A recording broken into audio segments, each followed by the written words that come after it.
Parlamentis წინ პარტიული გამოძიება განახლდა ოცნების პროკურატურა ისევ 6 წლის წინ განვითარებულ მოვლენებს სწავლობს.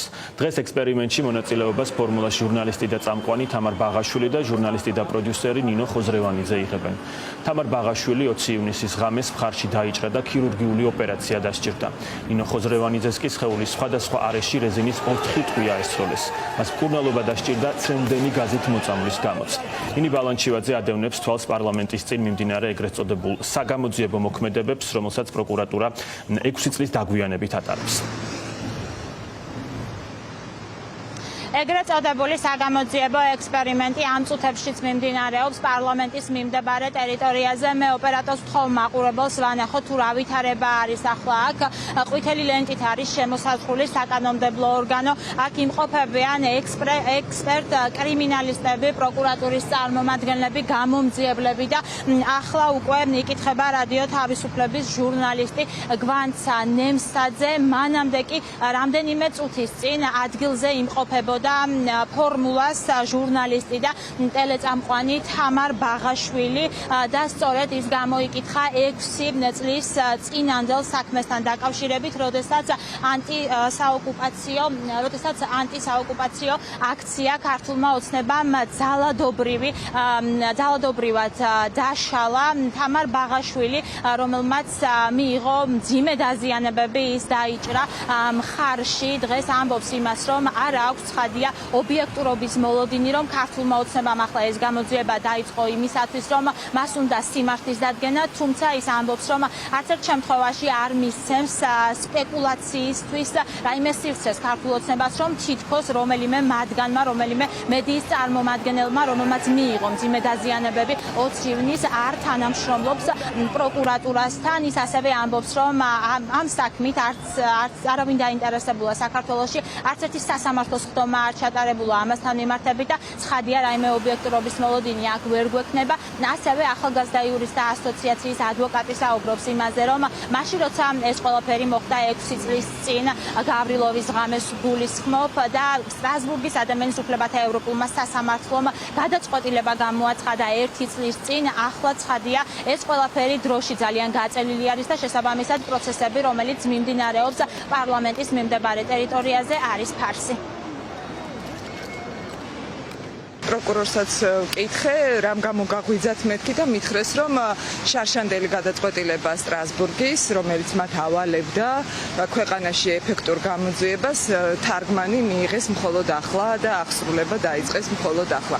რა თქმა უნდა, სასაცილოა, იმიტომ რომ ქართულ ოცნებას რო ქონოდა სურვილი ამ საქმის გამოძიების, გავიდა 6 წელი და ჩემ საქმეზე მაგალითად აქ საქართველოში ერთი სხდომაც კი არ ჩანიშნულა სასამართლოში. ოდესღაც ეს ყველაფერი გაირკვევა და დარწმუნებული ვარ, რომ ყველა ადამიანი, ვინც აქ ჩემზე ნამდვილად არ არის ლაპარაკი, ვინც აქ იმ ბავშვებს თვალები დათხარა და მართლა მთელი ცხოვრება ამოუყირავა გავრილოვის გამო, ისინი პასუხს აუცილებლად აგებენ. როგორც პროკურატურა აცხადებს, ჩაინიშნა ეს იმის გამო, რომ სტრასბურგის გადაწყვეტილებით დადგინდა, რომ სახელმწიფომ არაეფექტური გამოძიება ჩაატარა. სტრასბურგის გადაწყვეტილებით რაც დადგა იქიდან 1 წელზე მეტია უკვე გასული, თუმცა რატომღაც საგამოძიებო მოქმედებები დაიწყეს მხოლოდ ეხლა. ჩვენ რა თქმა უნდა მივიღებთ ამაში მონაწილეობას.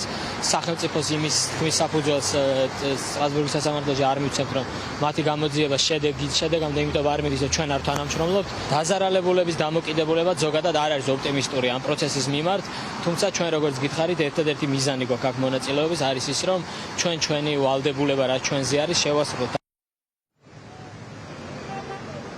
ახლა მთავარი კითხვა არის, რა არის ქართული ოცნების მთავარი მიზანი, როდესაც ეგრეთ წოდებული საგამოძიებო ექსპერიმენტები საკანონმდებლო ორგანოს მიმდებარე ტერიტორიაზე ტარდება მომხდარიდან 6 წლის შემდეგ და 1 წლის შემდეგ სტრასბურგის გადაწყვეტილებიდან, რომელმაც პირდაპირ თქვა, რომ შესაბამისად არ წარმართულა საგამოძიებო პროცესები 20 ივნისთან დაკავშირებით. პროკურორიც იმყოფებოდა ასევე ადგილზე, ადევნებს ის ამ პროცესებს თვალყურს. ჩვენ მას ცხადია დაუსვით კითხვები, რა არის მათი მიზანი, რატომ დაიწყო ახლა ეს საგამოძიებო მოქმედებები, დაიკითხება თუ არა მაგალითად სხვა პირები, რომლებიც იკავებდნენ წამყვან თანამდებობებს 2019 წლის 20-21 ივნისის პერიოდში, მაგალითად დაიკითხება თუ არა მაშინდელი პარლამენტის თავმჯდომარე ირაკლი კობახიძე, რომლის სკამშიც აღმოჩნდა გავრილოვი და რასაც მოჰყვა სწორედ ის პროცესები და აქციის ძალადობრივად დაშლა, თუმცა პროკურორი პასუხობს, რომ ეს ყველაფერი გამოიკვეთება საქმის წარმოების დროს და აქ საქმე დაწყებული, გამოძიება დაწყებული არის შინაგან საქმეთა სამინისტროს მხრიდან უფლებამოსილების გადამეტების კუთხით.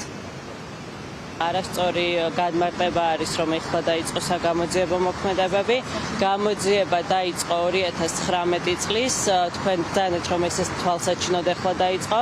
რა თქმა უნდა, ყველა საგამოძიებო მოქმედება თვალსაჩინოდ ვერ ჩატარდება. ის, რომ ეხლა დაიწყო საგამოძიებო მოქმედებები, არ შეესაბამება რეალობას. სისხლის საბრძლის საქმეზე, როდესაც დაიწყო გამოძიება 2019 წელს.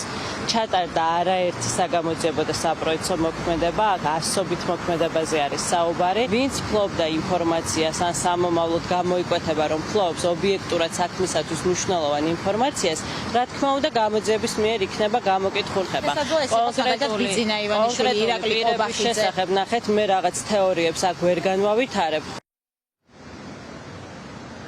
ადგილზე პარლამენტის მიმდებარე ტერიტორიაზე რამდენიმე წუთში სავარაუდოდ უკვე მოვა ნინო ხოზრევანიძეც, ფორმულას ჟურნალისტი და პროდიუსერი, ისიც გამოიკითხება 20 ივნისის საქმესთან დაკავშირებით და არავის არ აქვს ცხადია მოლოდინი, რომ ეს გამოძიება ტარდება იმისათვის, რომ სამართლიანობა აღდგეს ქვეყანაში. ყველა მიუთითებს იმაზე, რომ ეს არის ერთი პარტიის, ამ შემთხვევაში ბიძინა-ივანიშვილის გამოძიება, პოლიტიკური მიზნით დაწყებული, წინააღმდეგ შემთხვევაში აქ გვაქვს საქმე სისტემურ დანაშაულთან და უნდა დაისაჯოს ყველა ის ადამიანი, ვინც გასცა ბრძანება სწორედ 20 ივნისის ძალადობრივ ქმედებებთან დაკავშირებით.